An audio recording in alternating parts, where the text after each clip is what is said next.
আমরা এই সরকারের কাছে জাস্টিস চাই, ন্যায় বিচার চাই।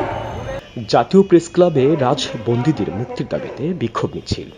বাংলাদেশ গণতান্ত্রিক পরিষদের উদ্যোগে জাতীয় প্রেস ক্লাবের সামনে একটি বিক্ষোভ মিছিল অনুষ্ঠিত হয়।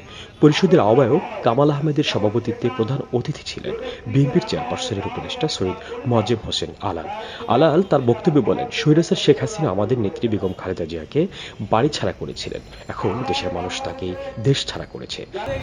বেগম খালেদা জিয়া এবং তারেক রহমান সহ অসংখ্য নেতা কর্মীর নামে যে মামলা, অজস্র অগণিত মামলা, সেই মামলাগুলো কেন এখনো তুলে নেওয়া হচ্ছে না? তিনি আরও বলেন, নিত্য প্রয়োজনীয় দ্রব্যের মূল্য বৃদ্ধি এবং বাজার সিন্ডিকেট ভাঙার জন্য কার্যকর ব্যবস্থা নিতে হবে। সামান্য জিনিস কেনার মতো সামর্থ্য তাদের কেন নাই? বাজার সিন্ডিকেট কেন ভাঙতে পারছেন না? কেন কালোবাজারি মজুতকারীদেরকে ধরতে পারছেন না? কেন সীমান্ত হত্যা বন্ধ করতে পারছেন না? বিক্ষোভে আব্দুল সালাম পিন্টু, লুৎফুজ্জামান বাবর এবং জাকির খান সহ সকল রাজবন্দীদের মুক্তির দাবি জানানো হয়।